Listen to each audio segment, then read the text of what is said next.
नमस्ते दोस्तों, आज हम एक यात्रा पर निकल रहे हैं जहां हम दिव्य और शक्तिशाली देवता दैव कोरगज्जा के बारे में जानेंगे। हम में से कई लोगों ने फिल्म कांतारा देखी होगी और परशुराम सृष्टि की संस्कृति, विशेष रूप से कुडला या मैंगलोर के क्षेत्र से जुड़ी आध्यात्मिक महत्ता के बारे में और अधिक जानने की उत्सुकता महसूस की होगी। हालांकि लोक कथाओं में कई कहानियां प्रचलित हैं, वे अक्सर दैवों की रहस्यमयी दुनिया को स्पष्ट रूप से चित्रित करने का प्रयास करते हैं। हमने इस रहस्य को उजागर करने और शक्तिशाली दैव कोरगज्जा की उत्पत्ति और जन्म को समझने का ईमानदार प्रयास किया है। लगभग 800 साल पहले एक आदिवासी समुदाय कोरगारा कोप्पा नामक जगह पर रहता था, जो 2 भागों में विभाजित था। तीर्था कोप्पा निचला क्षेत्र और मित्था कोप्पा उच्च या प्रमुख क्षेत्र। यहाँ रहने वाले लोगों को कोरगास के नाम से जाना जाता था, जो आध्यात्मिक रूप से बहुत शक्तिशाली थे। इस समुदाय में कोरवाना कोड़ी और महिरक्की नाम का एक दंपति था, जो कई वर्षों से विवाहित होने के बावजूद संतानहीन थे। अपनी निराशा में उन्होंने कदरी मंजुनाथेश्वरा मंदिर में आशीर्वाद मांगा। जल्द ही महिरक्की गर्भवती हो गई और पूरी जनजाति ने खुशी मनाई। उनकी परंपरा के अनुसार उन्होंने 7वें महीने में एक गोद भराई का आयोजन किया। 10वें महीने में महिरक्की ने एक ऐसे बालक को जन्म दिया जो जन्म से ही दिव्यता की आभा से चमक रहा था। परंपरा के अनुसार 16वें दिन उसका नाम कोरगाथानिया रखा गया। दुर्भाग्यवश महिरक्की का प्रसव के तुरंत बाद निधन हो गया, जिससे कोरगाथानिया अपनी मां के बिना रह गया। जल्द ही उसके पिता कोरवाना कोड़ी का भी निधन हो गया और वह अनाथ हो गया। जैसे इतना ही काफी नहीं था, 7 कोप्पा के क्षेत्र में एक भयंकर महामारी फैली, जिसने शेष बचे सभी ग्रामीणों का जीवन समाप्त कर दिया। शोक में डूबा हुआ लगभग 5 या 6 साल की उम्र का कोरगातनिया गांव छोड़कर चला गया। कोई संबंध न होने के कारण वह कई स्थानों जैसे जेप्पू नंदालिगे, कदरी कांथन करिए, बेद्रा बेंतन करिए और उल्लालदा कोड्याड़ी में भटकता रहा। ठंड में ठिठुरता, भूखा और अकेला उसने भगवान सूर्य से प्रार्थना की, यदि मुझे इस दुनिया में जीवित रहना है तो मुझे जीविका का मार्ग दिखाओ। उसी समय एक पिल्लावा परिवार, जिसमें बैरक्की, उनकी बेटी मैनक्की और बेटा चेन्नैया शामिल थे, बेद्रा से कदरी की यात्रा कर रहा था। बैरक्की, जो अपने सिर पर ताड़ी का मटका लिए हुए थीं, ने बच्चे के असामान्य व्यवहार को देखा, जो उनका ध्यान खींचने के लिए कभी हंसता और कभी रोता था।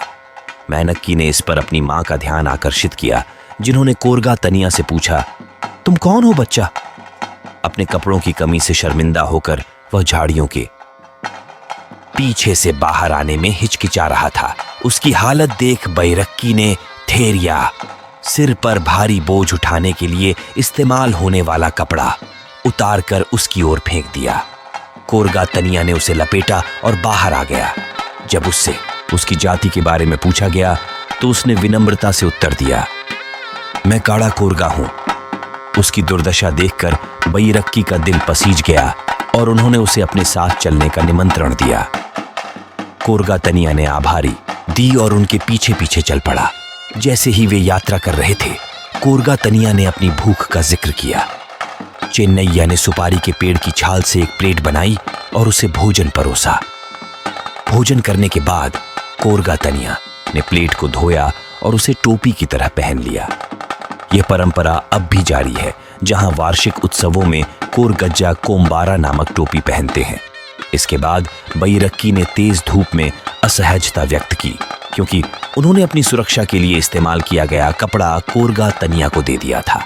कोरगातनिया जंगल में गया और पौधों की लचीली टहनियों से एक मुकुट जैसा छल्ला बनाया, जिसे उसने बैरक्की के सिर पर ताड़ी के मटके को सहारा देने के लिए रख दिया। राहत महसूस करते हुए वे उसके घर की ओर बढ़ गए। घर पहुंचने पर बैरक्की ने कोरगातनिया का पहला चमत्कार देखा। ताड़ी का मटका बिना रुके भरने लगा। घबराकर उन्होंने अपने बेटे को अन्य बर्तनों में ताड़ी भरने का आदेश दिया, लेकिन चाहे जितना भी भरा गया, मटका खाली नहीं हुआ, मानो वह अक्षय पात्र हो। कोरगातनिया, जो बाहर से यह देख रहे थे, ने उन्हें आश्वासन दिया कि चिंता न करें, जब उन्होंने बैरक्की को ताड़ी के मटके के नीचे से छल्ला हटाने का निर्देश दिया तो ताड़ी का बहाव रुक गया। यह कोरगा तनिया की आध्यात्मिक शक्ति और प्रकृति के साथ उनके गहरे संबंध का पहला संकेत था। जब कोरगा तानिया का जन्म हुआ था उस समय समाज में जाति व्यवस्था का बहुत महत्व था। लगभग 10-12 साल की उम्र में कोरगा तानिया ने असाधारण बुद्धिमत्ता दिखाई और उन कार्यों में शामिल होने से इनकार कर दिया जो आमतौर पर क्षत्रियों द्वारा किए जाते थे। यह उनकी क्षमता की कमी के कारण नहीं था, वह बहुत शक्तिशाली थे, बल्कि इसीलिए कि वह नहीं चाहते थे कि उनके कार्यों के कारण बैरक्के को बहिष्कृत किया जाए। तनिया ने एक जंग लगी काठी, दक्षिण भारत में इस्तेमाल होने वाला एक मुड़ा हुआ चाकू और एक पुरानी छोड़ दी गई टोपी मुरुकालू मुत्ताले मांगी और कहा, मैं जंगल में काम करूंगा जैसे मेरे लोग हमेशा से करते आए हैं। इसके बावजूद बैरक्के ने कोरगा तनिया की देखभाल अपने बेटे की तरह की। कई साल बाद जब कोरगा तनिया लगभग 16-18 साल के थे तब वार्षिक उत्सव का समय आ गया। एक शास्त्र के अनुसार यह उत्सव कद्री मंजुनाथेश्वरा मंदिर में मनाया जाता था, जबकि दूसरे विवरण में इसे मादा पाठ्य के महिसांद्री सानिध्य में बताया गया है। अलग अलग क्षेत्रों के प्रमुखों का यह दायित्व था कि वे देवता को नारियल, फूल, चावल और अनाज जैसे प्रसाद लेकर आएं।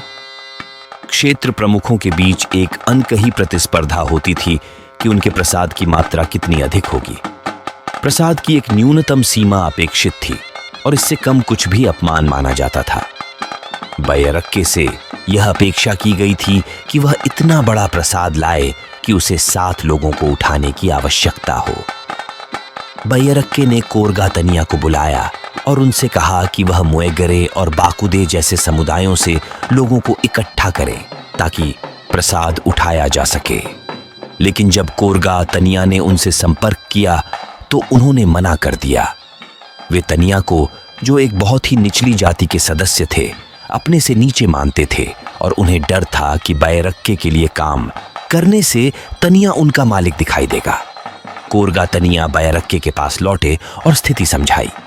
बैरक्के यह सुनकर बहुत दुखी हो गईं और रोने लगीं, क्योंकि उन्हें डर था कि अगर कोई प्रसाद उठाने वाला नहीं हुआ तो उनका प्रसाद मंदिर में स्वीकार नहीं किया जाएगा।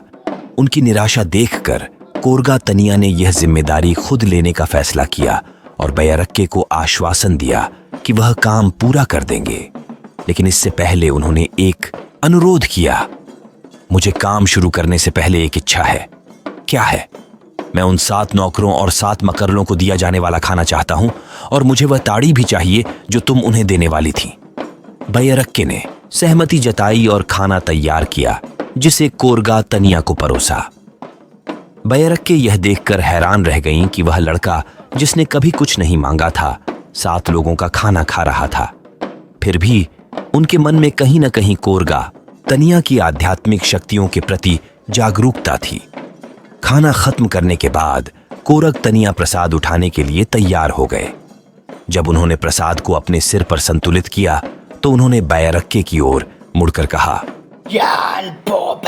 जिसका अर्थ है, मैं जा रहा हूं और कभी वापस नहीं आऊंगा।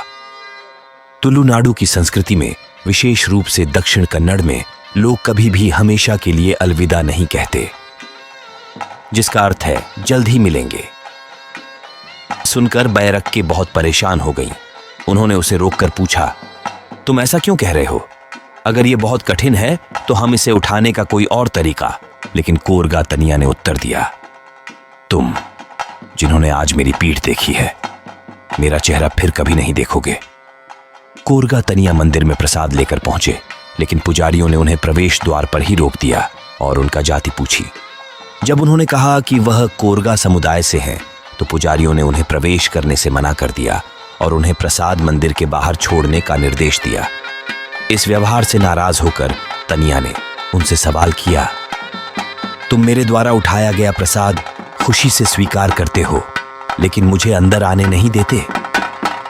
गुस्से में उन्होंने प्रसाद को मंदिर के बाहर से मंदिर के अंदर फेंक दिया। पुजारी और दर्शक उनकी शक्ति और ताकत से हैरान हो गए। मंदिर के बाहर खड़े होकर कोरगा तनिया ने मंदिर के पास एक मियपल्ला अचार बनाने के लिए इस्तेमाल होने वाला फल का पेड़ देखा। उन्हें याद आया कि बैरक्के ने उन्हें उनके भोजन के साथ कोई अचार नहीं दिया था, इसलिए उन्होंने उसके लिए फल तोड़ने का फैसला किया। ऐसा करने के लिए वह मंदिर की दीवारों पर चढ़ गए और फल की ओर हाथ बढ़ाया। चूंकि पेड़ की शाखाएं बहुत ऊंची थीं, उन्होंने मंदिर के ऊपर के पवित्र कलश, एक धार्मिक पात्र पर पैर रखा। कलश पर पैर रखते ही मंदिर के अंदर मौजूद देवता दैव क्रोधित हो गए और कोरगा तनिया को दिव्य लोक में बुला लिया। यहीं से कोरगाज्जा का जन्म हुआ। यहाँ से कोरगज्जा के चमत्कार शुरू होते हैं। यदि आप मंगलौर आएं तो हर घर में आपको कोरगज्जा से संबंधित कम से कम एक कहानी सुनने को मिलेगी। चोरी, डर, दोष, हर कोई कोरगज्जा की ओर जाता है। अनगिनत कहानियां और चमत्कार हैं। हालांकि यदि आप वीडियो में अधिक जानकारी देखना चाहते हैं तो कृपया हमें कमेंट में बताएं। आपकी प्रतिक्रिया हमें अधिक जानकारीपूर्ण सामग्री लाने के लिए प्रेरित करती है। वीडियो देखने के लिए धन्यवाद। लाइक और शेयर करना न भूलें। जय महाकाल।